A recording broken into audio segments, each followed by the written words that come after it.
Chez Forrester, Hope aperçoit par la porte du bureau principal Daphné qui entraîne Carter dans un baiser. Elle recule. Au bureau, Daphné espère ne pas être allée trop loin. Elle sait qu'il est avec Hope, mais elle a envie de l'embrasser depuis qu'elle l'a rencontré. Daphné remarque que Carter devrait être plus heureux et fier du lancement. Mais son succès a été terni par ses regrets pour ce qu'il a fait à Eric, Ridge et Steffi. Elle ne s'attendait pas à le respecter et voit l'homme merveilleux, sexy et talentueux qu'il est. Cependant, elle voit qu'il a des remords. Carter admet qu'il pensait que ce qu'il a fait était pour le bien commun. Elle le traite de romantique et sait qu'il a agi par amour. Mais au final, il sait que ce qu'ils ont fait avec Hope était mal. Elle lui dit qu'il sait ce qui est bien. Carter dit qu'il a eu du mal à faire ce qui est bien par le passé. Elle demande, comme maintenant, notre baiser? Daphné dit qu'elle a atteint son objectif. Alors il est peut-être temps pour elle de retourner à Paris. Hope s'éclipse, et Carter est choqué que Daphné veuille partir. Elle suggère que c'est la meilleure solution, et il reconnaît qu'elle a peut-être raison. Elle lui dit au revoir en français et sort du bureau, laissant derrière elle un petit sachet contenant son parfum. Carter le ramasse, le sent et repense à leur baiser.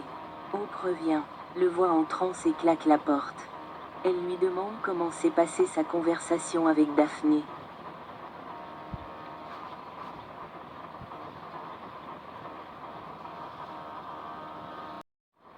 À la maison de la falaise, Taylor réconforte Steffi en lui apprenant que Luna est la fille de Finn. Steffi sanglote, car elle commence à réaliser.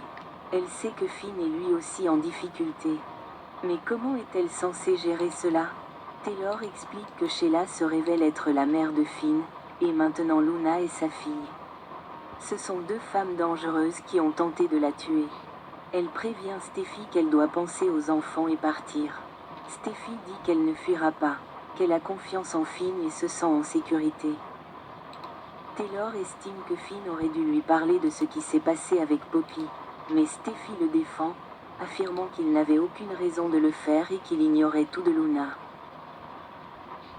Taylor affirme que Finn la met en danger et que Luna a clairement hérité du comportement psychotique de Sheila. Elle s'inquiète de l'avenir de Hayes, qui pourrait également hériter des gènes psychotiques de Sheila. Taylor affirme que Steffi doit faire passer ses enfants en premier. Taylor pense que sa fille sait ce qu'elle doit faire. Steffi dit qu'elle ne peut pas quitter Finn et briser sa famille. Elle dit que Luna ne peut pas les rejoindre et qu'elle ignore que Finn est son père. Taylor dit que lorsque Sheila l'apprendra, elle fera probablement évader Luna de prison elle-même. Taylor lui explique que cet environnement, ce mariage, cette maison ne sont pas sûrs. Il serait préférable qu'elle fasse ses valises et emménage avec elle, Eric et son père. Chez Bill, Luna et Finn s'embrassent. Elle lui dit qu'elle ne cherche pas à s'excuser et qu'elle est responsable de ses actes. Cependant, elle se demande parfois si un père aurait pu la guider et prendre soin d'elle, si cela aurait fait toute la différence. Finn aurait aimé qu'il le sache. Luna dit qu'il était son cousin et qu'il devait gérer sa propre famille et sa vie, notamment devenir médecin. Elle se dit heureuse qu'il soit cousin, et que le fait qu'elle ignore qui était son père n'a rien à voir avec lui. Elle est reconnaissante qu'il soit là et qu'il l'écoute. Finn avoue être choquée qu'elle ne soit plus en prison. Elle explique qu'elle purge sa peine en résidence surveillée et que Bill l'a sauvée car elle allait mourir là-bas. Elle aurait aimé que Bill soit son père. Mais elle doit accepter qu'il s'agisse de Tom Star après tout. Finn lui dit que Tom Star n'est pas son père. Luna admet avoir des doutes depuis la lecture des lettres de Tom, et avoir toujours eu l'impression qu'il était son père. Finn affirme que son instinct est juste. Elle pleure en pensant à la difficulté de ne pas savoir qui était son père.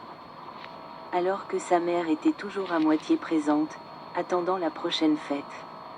C'était son enfance. Elle dit s'être retirée du monde extérieur et s'être plongée dans des recoins sombres de sa tête. Elle est certaine que sa vie aurait été meilleure avec un modèle aimant et stable, quelqu'un comme lui. Luna dit savoir que d'autres enfants grandissent sans père ni mère. Mais elle aime se dire que si elle avait eu un père, elle serait peut-être devenue quelqu'un d'autre. Ce qu'elle a fait la honte, surtout ce qu'elle a fait à Steffi, qui ne méritait pas ce qu'elle lui a fait. Luna dit que c'était comme si elle s'était dissociée, qu'elle avait quitté son corps. Elle s'est totalement immergée dans cette vie imaginaire qu'elle s'était créée, et c'est ce qu'elle faisait enfant pour échapper à sa mère et à son chaos.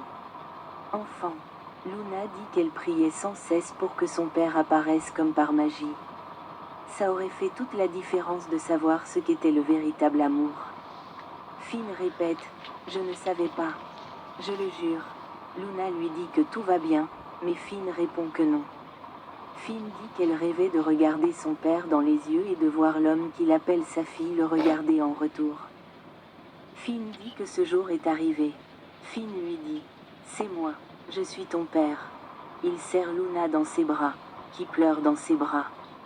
Elle le regarde alors dans les yeux et continue de sangloter.